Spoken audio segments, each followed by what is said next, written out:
गेहूं के आटे से बने हुए ये फूले फूले गोल मटोल पीटा ब्रेड आप भी बना सकते हैं बहुत ही आसानी से। एकदम परफेक्ट बनते हैं, इजी है, और फिर जो आपको स्टफिंग इसमें डालनी है वो आप डालकर इसे एंजॉय कर सकते हैं। इसके लिए हमें चाहिए आधा कप गुनगुना पानी। तो बहुत तेज़ गर्म नहीं होना चाहिए पानी। इसमें फिर हम मिलाएंगे चीनी। तो 1 टीस्पून चीनी इसमें मैं डाल रही हूँ। वैसे तो मैंने मैदे वाला पीटा ब्रेड भी शेयर किया था, तो मैंने सोचा एक बार फिर से अलग से जिनको सिर्फ गेहूं वाला पीटा ब्रेड चाहिए उनके लिए रेसिपी शेयर की जाए। इसमें डालेंगे 1.5 टीस्पून ड्राई ईस्ट। ये बहुत ही आसानी से मिल जाता है, इंस्टेंट भी आप यूज़ कर सकते हैं, और हाँ, ये ज़्यादा महंगा भी नहीं होता। इसे हम पानी में मिलाएंगे और ढक कर रख देंगे 10 से 15 मिनट, जब तक ये अच्छे से एक्टिवेट ना हो जाए। अगर इंस्टेंट ईस्ट है तो आप डायरेक्ट भी यूज़ कर सकते हैं। तो ये कुछ ऐसा होना चाहिए। अब हम लेंगे गेहूं का आटा, नॉर्मल रोटी वाला ही ये आटा है। इसमें डालेंगे आधा टीस्पून सॉल्ट, या फिर टेस्ट के हिसाब से आप डालें।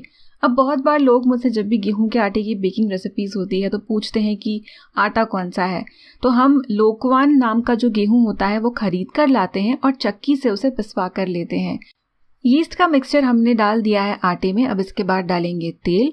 1 टेबलस्पून तेल यहाँ पर मैं डाल रही हूँ। जो भी खाना बनाने वाला तेल है वो आपको यूज़ करना है। फिर आधा कप और 2 टेबलस्पून पानी। तो ये 1/4 कप का नाप है, इसलिए मैं 2 बार डाल रही हूँ। तो ये 1/4 कप जो है 60 ml का है। आपको सारे इंग्रेडिएंट्स जो है वो डिस्क्रिप्शन बॉक्स में मिल जाएंगे, जिसमें ग्राम में भी आपको जो इंग्रेडिएंट्स है वो मिल जाएंगे। इस तरह की जो रेसिपीज़ होती है इनमें पानी की क्वांटिटी भी सही होना बहुत ज़्यादा ज़रूरी होता है। मैं कई बार अंदाजे से कर लेती हूँ, पर कंसिस्टेंट और अच्छा रिजल्ट आने के लिए अगर आप नाप के डालेंगे चीज़ें तो अच्छा होगा।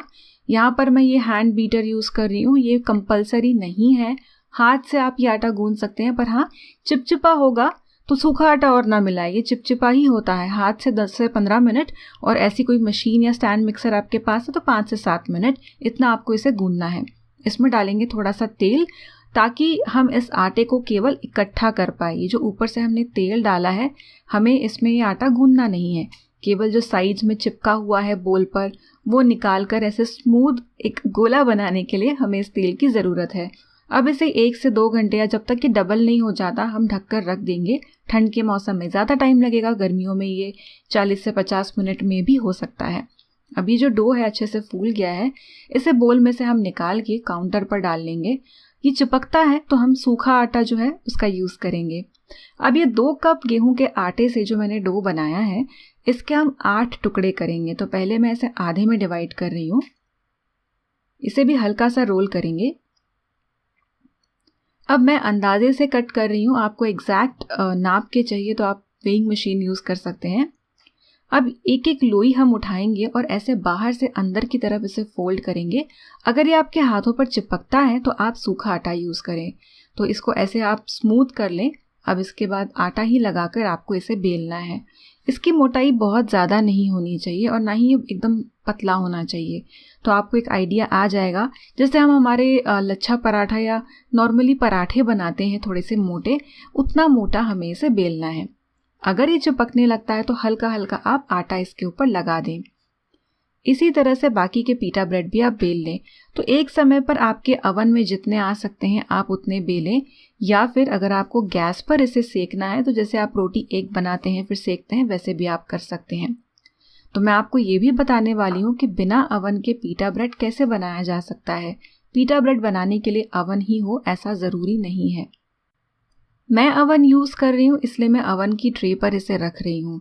तो अवन की ट्रे पर इसे रखेंगे तब तक अवन प्रीहीट भी कर लेंगे। जब तक आप बेल रहे हैं तब तक करेंगे तो और अच्छा। 230 डिग्री सेल्सियस पर 10 मिनट, और फिर पीटा ब्रेड को हम बेक करेंगे सेम टेम्परेचर पर 6 से 7 मिनट। अब गैस पर अगर आप इसे सेक रहे हैं तो फुलके की तरह सेकना है कि शुरुआत में 8-10 सेकेंड एक साइड सिकने दें, मीडियम या मीडियम टू हाई फ्लेम पर, फिर पलट दें। उसके बाद पलट पलट कर सेके आप देखेंगे कि आपका पीटा ब्रेड तवे पर भी अच्छे से फूल रहा है। तो अगर आपके पास अवन नहीं है, ये इंस्ट्रक्शंस फॉलो कर लें। अब मैं अवन में बना रही हूँ और आप देख सकते हैं कि एकदम फटाफट ये फूल रहे हैं। वैसे मैंने आपको थोड़ा फास्ट फॉरवर्ड करके दिखाया है। ये हल्के धीरे धीरे से ही फूलते हैं, और फूलने के बाद कुछ देर और इन्हें आप अवन में रहने दें जब तक ऊपर इन पे चटका ना थोड़ा सा लग जाए। एकदम बढ़िया फूले फूले, बिल्कुल मतलब आप मैदे के पीटा ब्रेड को मिस नहीं करेंगे। इस तरह से आप और भी पीटा ब्रेड बनाकर रख सकते हैं। अगर ये आप चपटे भी कर देंगे तो भी इसे कट करने के बाद बीच में पॉकेट तो बनी ही रहेगी, क्योंकि दोनों जो लेयर्स हैं वो अलग हो गई हैं। अगर आपको इन्हें पहले एक दिन बनाकर रखना है तब भी आप ऐसा कर सकते हैं। गरम गरम और फ्रेश ही ज़्यादा अच्छे लगेंगे।